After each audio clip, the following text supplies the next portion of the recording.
Sports to the bone family. Greetings, my viewers and subscribers. Welcome back to the channel. Thank you all for tuning in. Well. Back to earth. That is where we are once again. West Indies, they suffered a huge defeat in the second T20 game against Sri Lanka. We actually lost the game by 73 runs. Yes, we were bowled out for well under 100. Bowled out for 89 in 16.1 overs. Totally outplayed, my people. Now, I'm going to work my way through the scorecard. I will be able to give you bits and pieces as it relates to, ball by ball, how things happened. I am actually making this video during my lunch break. So while the game was being played, I saw bits and pieces. You understand? I didn't see everything in its entirety. I saw a majority of our batting. Right? I saw the first part of Sri Lanka's batting, but I didn't see much of the middle. Now, Sri Lanka won the toss and decided to bat first because according to them, they were expecting the pitch to really help with spinning. You understand? And it proved to be so. My people. They ended up getting 162 for 5 from their 20 overs. But I want to say hats off to the West Indies bowlers for closing it out, because I saw the game up to about 10 overs at that point when Sri Lanka were batting. And, the power play belonged to Sri Lanka. And after 10 overs, they were well up there, my people. You understand? Because I think after 9.6 overs, they were 77 for 1. You understand? After 9.6 overs. So they were going, not totally blowing us away, but they were going. They only lost 1 wicket at that point. And when I came back and checked, I realized that we restrict them for 162 for 5.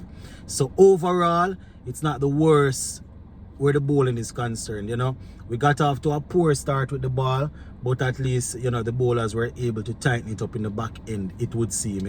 So 162 for 5. Nissanka made 54 from 49, 9 fours and 1 6, strike rate of 110. He was supported by Kusal Mendes, who made 26 from 25, 2 fours and 1 6. We also saw Kusal Pereira getting 24 from 16. So those were the main contributors with the bat for Sri Lanka. Now, bowling for West Indies, Alzarri Joseph, he bowled 4 overs, 33 runs, 1 wicket. Shamar Joseph's 3 overs cost him 35 runs, 1 wicket.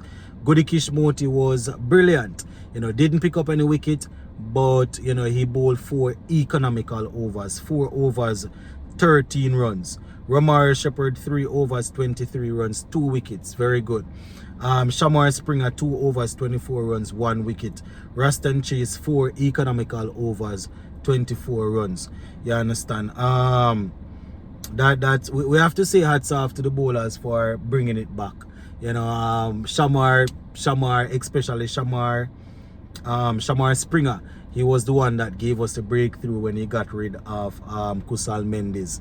You understand? We were sloppy in the field also. I saw one missed opportunity, jab catch, saw ball rolling on the people's foot and all of them sort of things. So the feeling, we definitely need to step that up.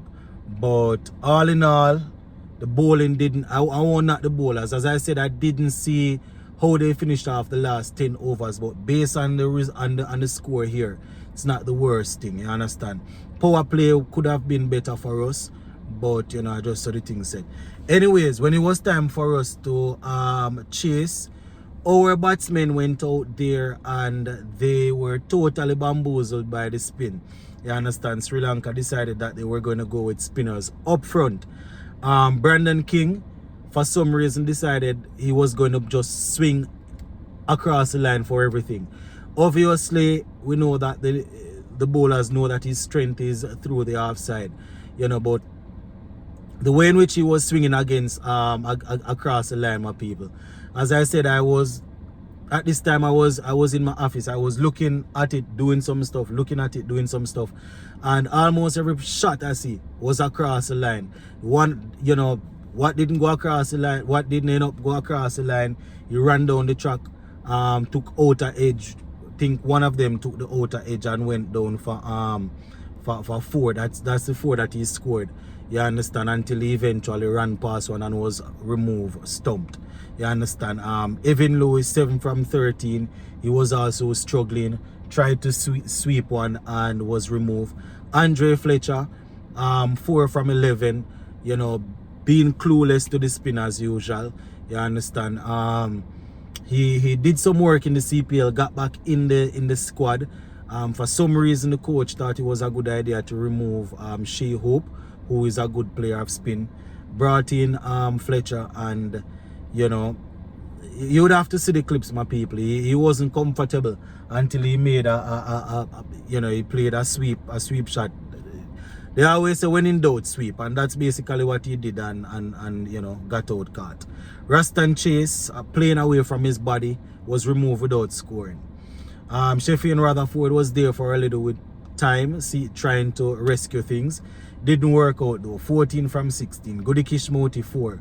Captain Ravman Powell, who came further down the order today, you understand, struggled once again in the back end. You know, he got a 4 under 6, but it was a struggle just the same. 20 from 17. Romari Shepherd 1. Shamar Springer 7. Alzari Joseph trying in the back end, getting 16 from 10. Shamar Joseph getting 5 from 4. So the batting wasn't good at all, my people. 89 all out. Now, in terms of the bowling for Sri Lanka, it was the youngster, the 21-year-old Dunit Wulalage, that did us, you understand? He bowled 4 overs, 9 runs, 3 wickets. Tikishani 3.1 overs, 7 runs, 2 wickets, you understand? And we also saw Hasaranga getting 2 for 32, while Patharana got 1 for 12 from his 2 overs. So we were totally outplayed, my people. Outplayed. I would say that, you know, we were outplayed in the power play when they were batting. I will probably give us the latter stages, like from over number 12 go down. As I said, I didn't see it, but based on the fact that we restricted them for 162 after the start that they got, I would say that, you know, our bowlers did well. The batting, my people, I saw a majority of it. I wasn't glued on. I was doing some typing and just looking at it at the same, doing some typing, looking at it. But what I saw it didn't look like a team that won the first game and was looking to secure a victory. You understand? It seemed as if they knew this track was going to spin, and they just went out there and they were clueless, my people. They went out there being coward, I would say, and you know, I don't know if I should even say coward. They just didn't know what was happening. They didn't know what was happening. You understand? And it's 1-1. So, you know, we will have to wait to see what happens in the third T20 to see who will take this series. I will be in the comment section looking to see what you all have to say, especially if you got an opportunity to watch the game in its entirety. I'll be looking for what you guys have to say. Big up.